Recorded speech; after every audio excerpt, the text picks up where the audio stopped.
Now coming to the middle mediastinum. Okay.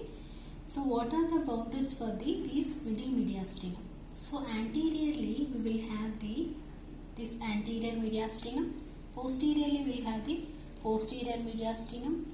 Below we will have the diaphragm. Above by the imaginary line. On the both the sides it is limited by the mediastinal pleura. So these are the boundaries for this middle mediastinum. So next coming to what are the contents in this middle mediastinum. So the contents in the middle mediastinum, the contents are the pericardium along with which enclosing the heart. Okay, the pericardium which enclosing the heart. Then we will have this ascending aorta. Okay, ascending aorta. And then we have the pulmonary trunk. Okay, then we will have the pulmonary trunk and its branches. So it is divided into right and left pulmonary arteries. Is it not? Pulmonary arteries. Then we will have the lower part of the superior vena cava. Okay, the lower half of the superior vena cava. Lower part of the superior vena cava, and then we will have the four pulmonary veins. The four pulmonary veins. Okay, and the bifurcation of the trachea. Trachea along with the right and left bronchi. Okay, along with the right and left bronchi. In front of the bifurcation of the trachea, we will have the deep cardiac plexus of nerves is present. Deep cardiac plexus of nerves is also present. And also we will have the tracheobronchial lymph nodes are also present. Tracheobronchial lymph nodes. And then we will have the phrenic nerves and the pericardiophrenix vessels. Pericardiophrenix vessels are also present. Okay, these are the contents which are present in this middle mediastinum. Pericardium along with the heart and the ascending aorta and the pulmonary trunk, the right and left pulmonary arteries, the lower part of the superior vena cava, and the four pulmonary veins and the bifurcation of the trachea, the right and left bronchi. Then we will have the phrenic nerves and the pericardiophrenix vessels.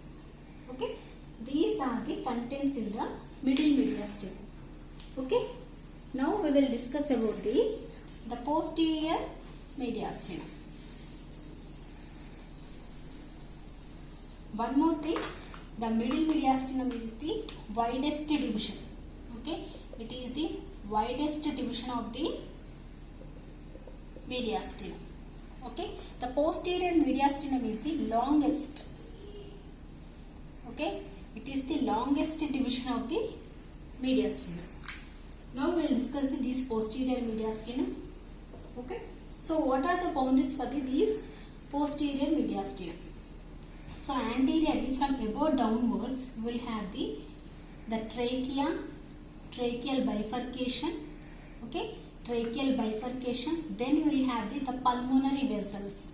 The pulmonary vessels includes the pulmonary veins and the pulmonary arteries.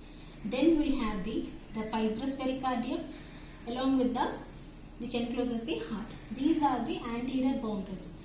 So above downwards, anteriorly for the posterior mediastinum we will have the bifurcation of the trachea. Then we will have the pulmonary vessels, the fibrous pericardium along with the heart. These are the anterior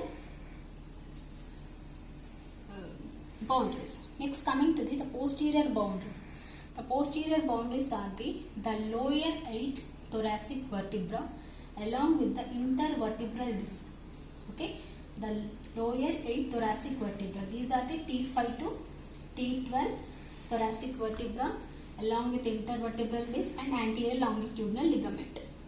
Okay, and above is the imaginary line, and below the posterior sloping surface of the the diaphragm, and then laterally the mediastinal pleura.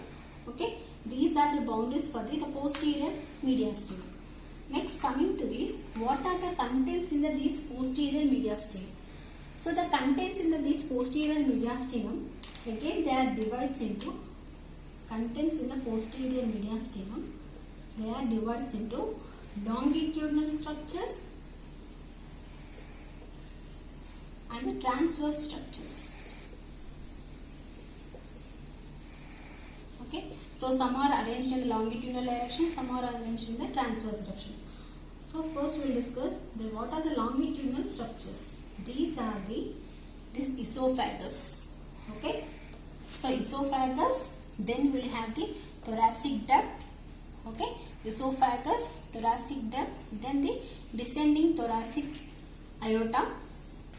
Okay, descending thoracic aorta, and then we will have the greater, lesser and the least. Okay, greater splanchnic nerve,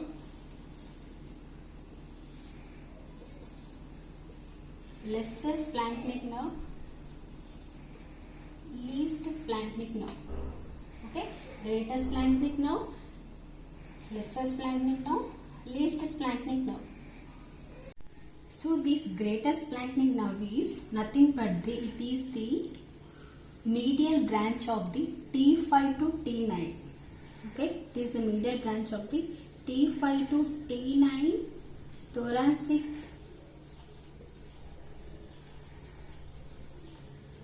ganglia of sympathetic chain. Okay, so greater splanchnic nerve is formed by the medial branches of the T5 to T9 thoracic ganglion of the sympathetic chain. Here you can see the sympathetic chain. Okay, all this is the sympathetic chain. So the greater splanchnic nerve is formed from the thoracic ganglion of the T5 to T9 ganglion of the sympathetic chain. Next, the lesser splanchnic nerve is formed by the T10 and T11 thoracic ganglion of the sympathetic chain. Okay, lesser is the formed by the T10 and the T11 thoracic ganglion of the sympathetic chain. The least splanchnic is formed by the T12 ganglion. Okay, that is about this greater splanchnic, lesser splanchnic, least splanchnic. They are nothing but the branches of the sympathetic chain. Okay, so what are these longitudinal structures? So we will have the esophagus, then we will have the thoracic duct, then we will have this greater splanchnic, lesser splanchnic and least splanchnic nerves. Okay, then descending thoracic aorta. Descending thoracic aorta.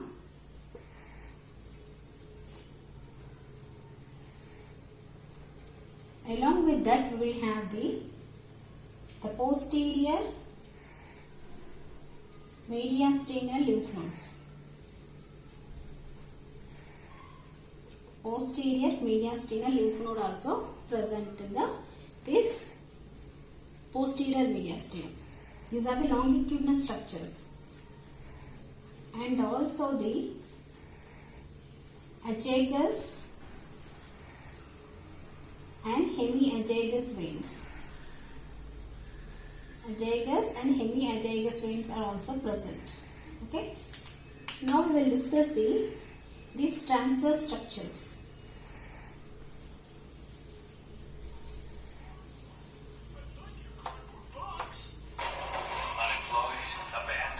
The transverse structures. These are the termination of the superior and inferior hemiachagus veins. Superior and inferior hemiachagus veins, and then we will have the posterior intercostal arteries and posterior intercostal veins. Okay, posterior intercostal arteries, posterior intercostal veins. These are the transverse structures which are present in the posterior mediastinum.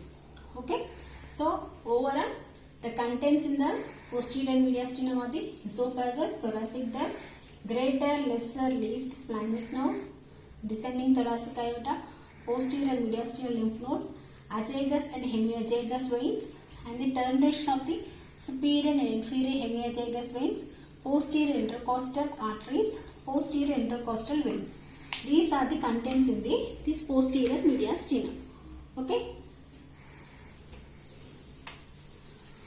Now, one point about the development. The mediastinum is developed from the ventral and dorsal mesoesophagus. Okay, ventral and dorsal mesoesophagus. That is about the development of the mediastinum. Next, coming to the applied aspects. Okay, next coming to the applied aspects. That is the mediastinitis. What is mediastinitis? Mediastinitis is nothing but it is the inflammation of the loose areolar connective tissue of the mediastinum. Okay, it is nothing but the inflammation of the loose areolar connective tissue which is present in the mediastinum. Okay, next is the subcutaneous. Okay, subcutaneous emphysema of the root of neck. Okay, so the loose areolar connective tissue of the mediastinum is continuous with the loose areolar connective tissue of the neck. Okay, if there is any perforation or any injury to this esophagus, what will happen? So the air escapes from the esophagus to the mediastinum. Okay, so these air sometimes what will happen? This air which escapes towards the neck, below the fascia of the neck. Okay, this air escapes below the fascia of the neck. So it will lead to the subcutaneous emphysema of the root of the neck. Okay. Next, coming to the mediastinal syndrome.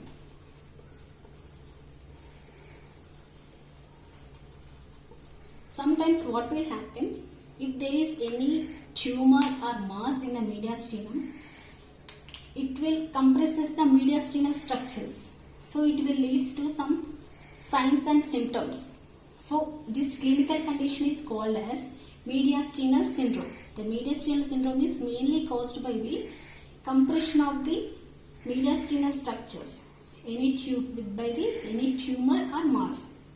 So if there is any compression on the esophagus, what will happen? It will lead to difficulty in the swallowing. That is called as dysphagia. Okay, difficulty in the swallowing.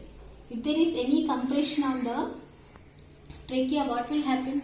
It will lead to difficulty in the breathing. It is called as dyspnea. Okay, dyspnea.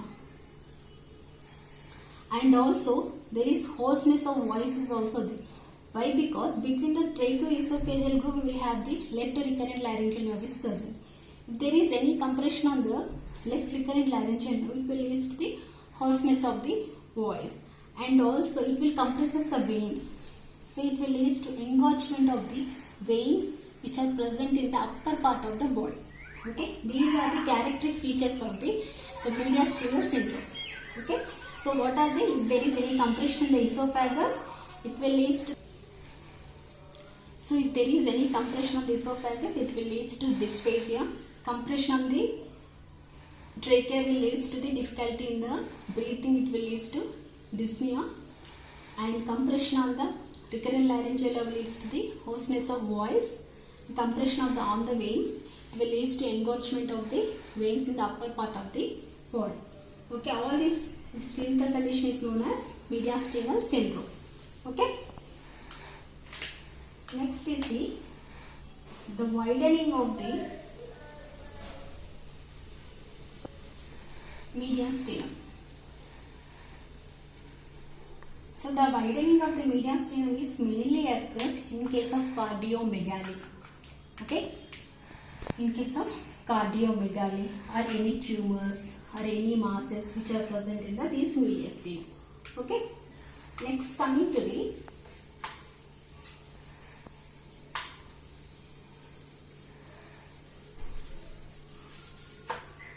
mediastinal shift.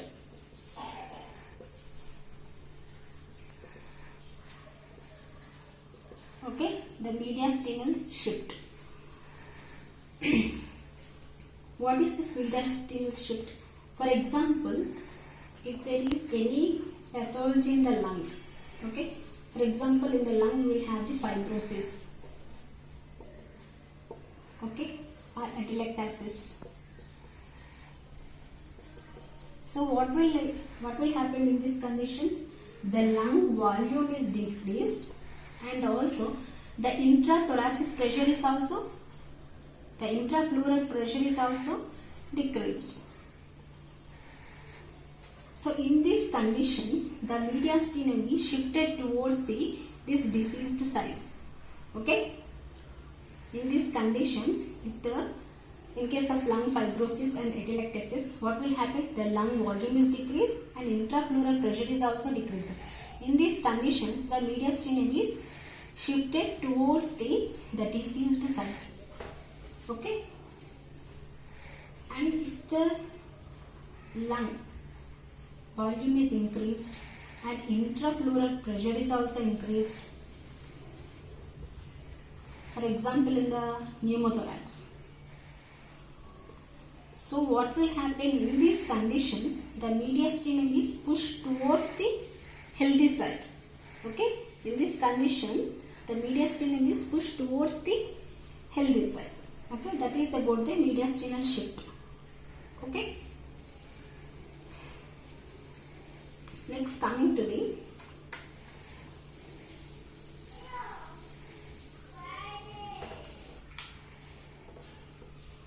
pus extending from the posterior mediastinum to the neck.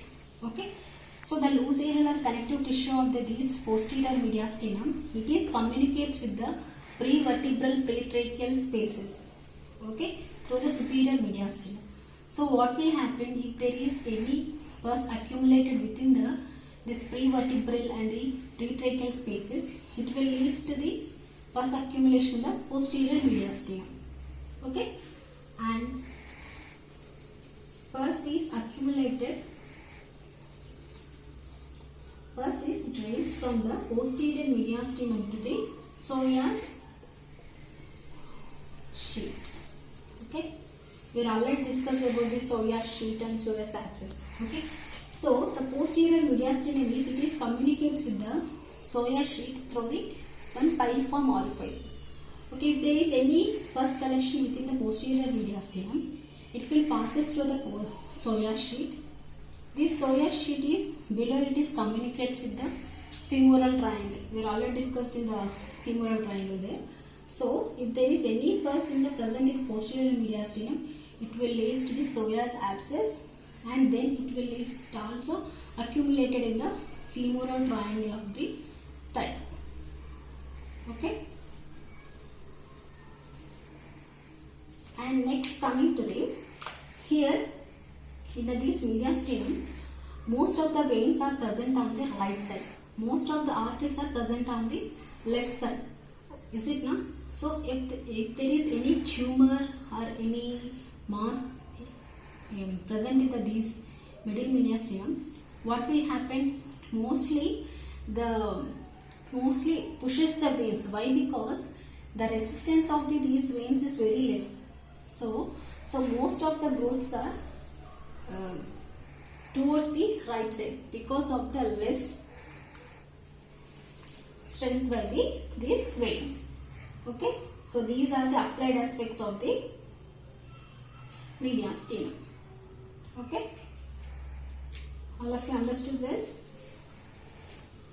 Thank you all.